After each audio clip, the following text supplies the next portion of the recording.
Welcome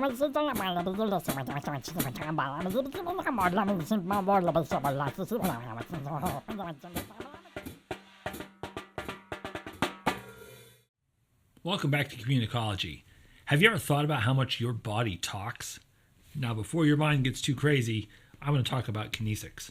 Before we go there, please like, share, and subscribe. I would greatly appreciate it. And don't forget to comment as well.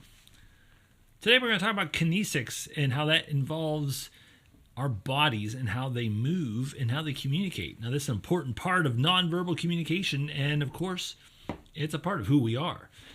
We can't help but communicate with our bodies because, well, they exist. They exist in time and space. And because we have eyes and because we have hands and can feel other people's bodies, they communicate and they tell all kinds of stories. And that's just one of those things that we just have to accept as what's true.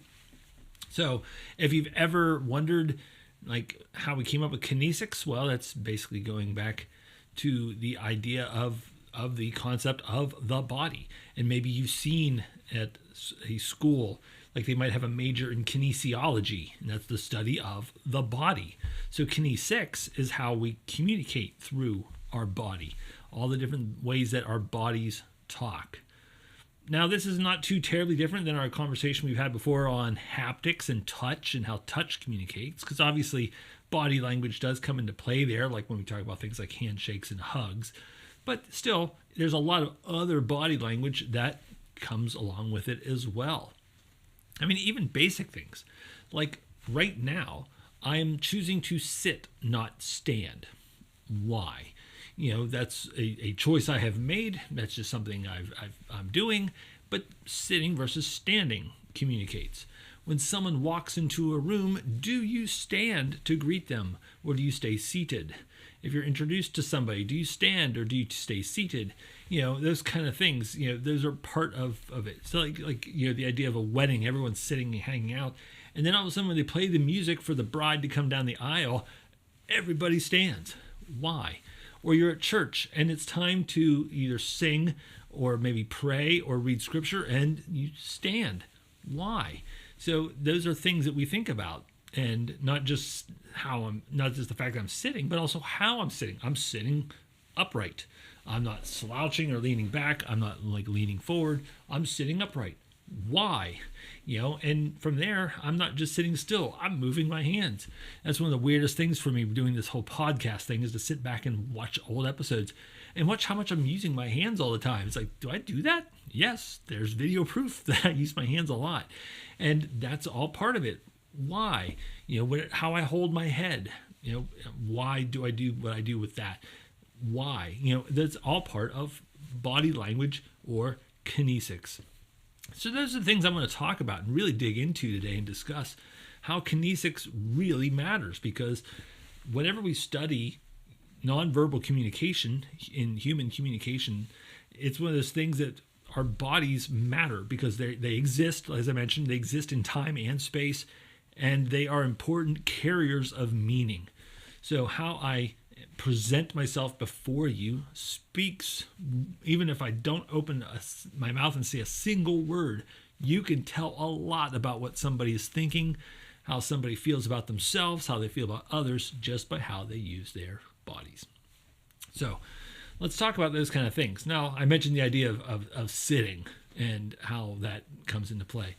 And it's one of those weird things because, again, like when I talk about the haptics idea with handshaking and things like that in job interviews, I also spend a lot of time telling my students, like, be careful how you sit. And that sounds weird to them. Like, what do you mean how I sit? Well, think about how you normally sit. And, you know, students, and I do the same thing, you know, most of the time people slouch. Like, they'll just recline back. And students will just, like, almost, like, recline to the point where they're sliding underneath the table because, you know, they're just, like, vegging. They're just there. You're stuck there for an hour. You know, I don't get to do that. I mean, I could sit, but most of the time I stand. Now, there's times while I'm doing my professor thing, I might walk and then sit on the corner of a table, or if there's a big desk in the front of the room, I might sit on the front of the desk and talk to them, or I might lean against the desk, or probably not lean against the chalkboard, because I've done that once or twice, and you learn very quickly, don't lean against the chalkboard. Or a dry erase board. You know, you just don't do that. So you lean against a desk or something like that, maybe. But those are all choices and options. go on a job interview, how should you sit? I'll just sit straight up. Well, not necessarily. Believe it or not, the best way to sit at a job interview is sitting straight up, but then slightly leaning forward. Why that? Well, as soon as you lean forward slightly, you start showing interest. If you sit straight up, you look too wooden. And if you lean back, you look too lackadaisical. And so it's important for you to sit up with a slight forward lean. And if you sit too far forward, you look too eager. So again, like, really, is it that complicated? Yes, it is. But you think about it, it's not uncommon. Look at how the animal kingdom and how they talk to each other. They have all kinds of elaborate ways that they talk to each other, and you probably don't recognize it unless you're paying attention. Now, if you've ever been raised around dogs, you should understand this. Like, if you see a dog's tail going back and forth like crazy, that dog loves you and can't wait to be around you and can't wait to enjoy your time. But that dog's tail goes straight up, that's something different. Like, uh-oh, that dog is warning you. Or if that dog's tail is down in between its legs, what does that mean? Well, it's embarrassed, it's ashamed, it maybe feels like it's inferior, and that could be a sad thing. It could also be a dangerous thing. So, but if that tail's going back and forth like super fast, and it's communicating that. But you watch how dogs face other dogs, and all of a sudden their demeanor changes there too. Like they might show their teeth, or they might do other things that they might change how their front paws and their shoulders are hunched. They're like kind of showing that this is my fight stance. You better watch yourself around me. Or they just might do all kinds of things, like they sniff each other or do all the other stuff that they do. And again, that's just dogs. You see it amazingly with deer. You spend a lot of time doing deer hunting, and you'll watch deer and how they communicate to each other all the time. And you don't think about deer communicating because, well, they can't talk. Well, they do body language like crazy, and it's fascinating to watch.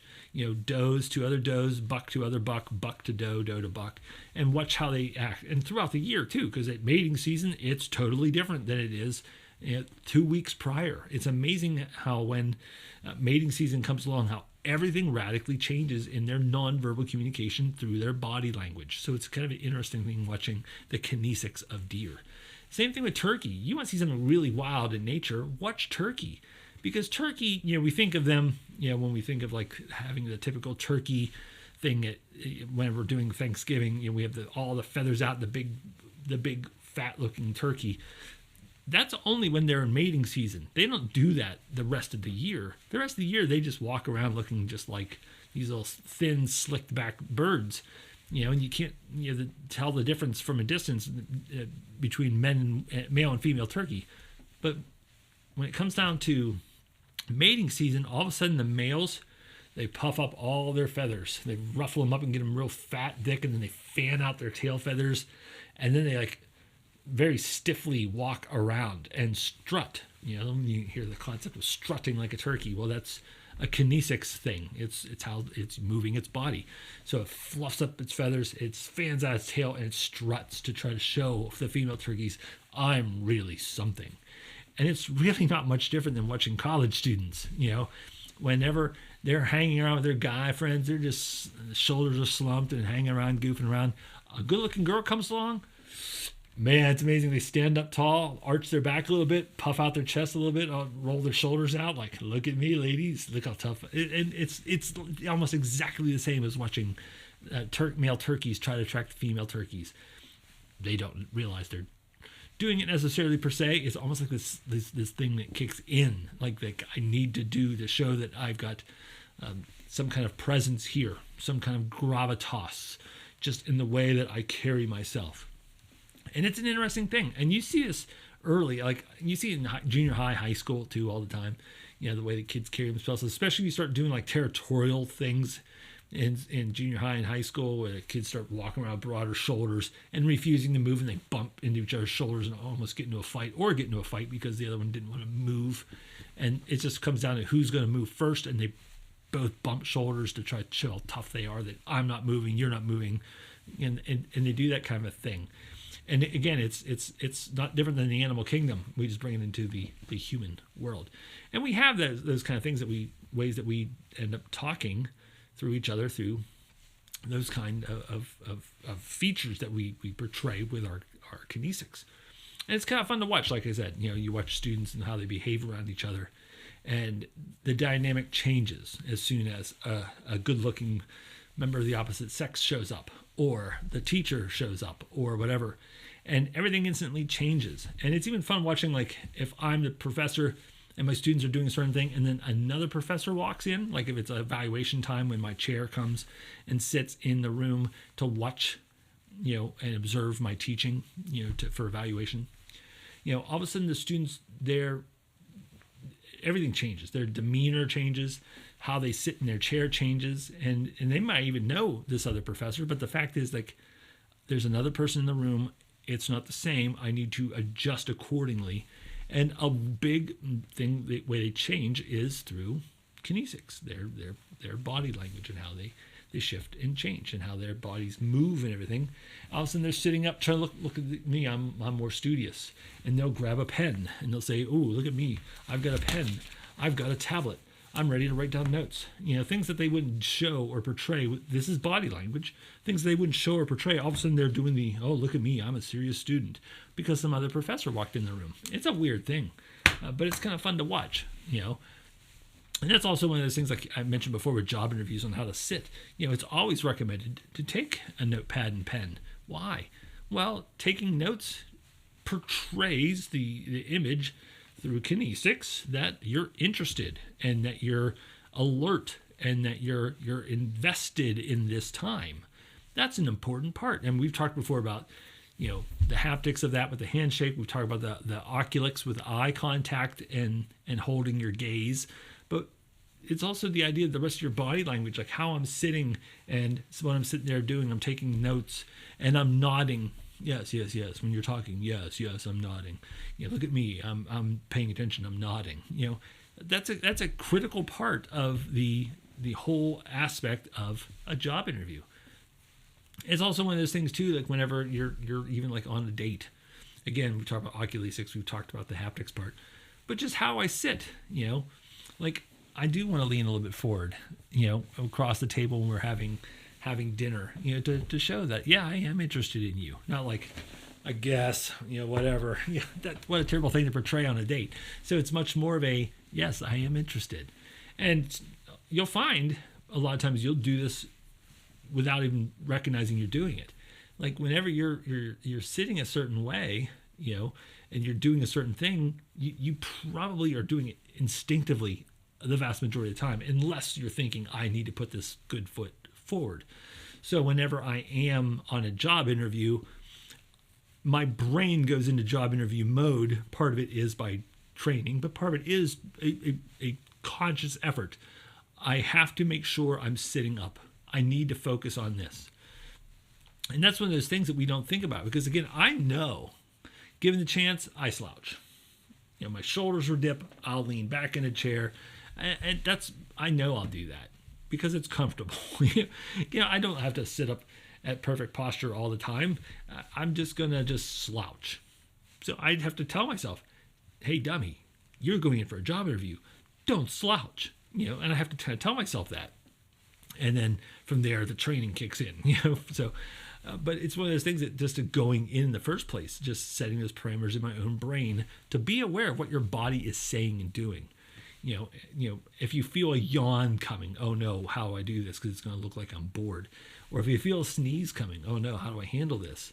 And your body has all these different things that it telegraphs, and you have to be aware of that kind of thing, because again, it's what we do. It's how we tend to move. Now, the last thing I want to talk about is the concept of things like gestures and how much those talk. I mean, it's not uncommon at all that we speak through gestures. That's very much a common thing. Now, again, a lot of times it's brought in with haptics too, like a handshake speaks differently gesture-wise than a fist bump. They both speak differently. They both show a level of familiarity and a level of connection that, I want to make a connection with you, but one's formal, one's informal, and it broadcasts that. There's no such thing as a formal fist bump. Like, yes, good to meet with you, Prime Minister. That's not exactly how that works. but it projects. So it's projecting a certain thing. So if I'm offering a fist bump, that's much more personal. We're cool, right? Yeah, we're cool, and that kind of thing, as opposed to I respect you, I respect this moment, shake hands, kind of a thing. And again, it's telegraphing that. But we have all kinds of other things too.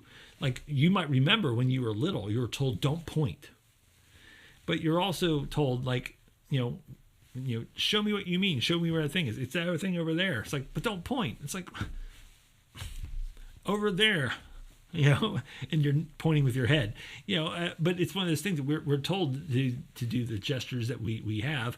So pointing is one of them. So if I want to make a point and say, you are the problem, or, hey, over there, you'll see a clock on the wall, that kind of thing. I mean, pointing is a very useful gesture. But again, as we were told when we were young, it could have a negative thing.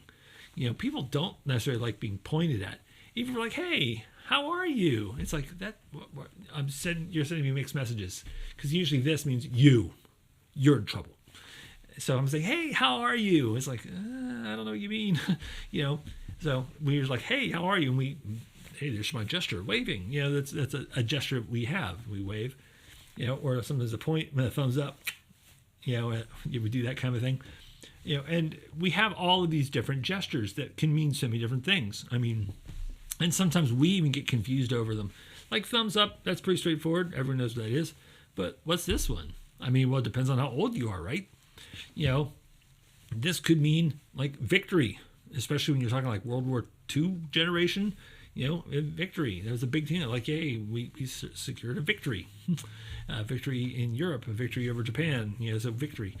And then it later morphed by the baby boomers into peace. Hey, peace out, man. Peace. It could be two. Hey, how many in your party, sir? Two. It's like, are you saying peace out? It's like, no, I'm saying there are two of us. 1, 2. It's, I thought you were telling peace. So you can see how sometimes, contextually we can have multiple things for the same gesture. Is this victory? Is this two? Is this peace? What is it?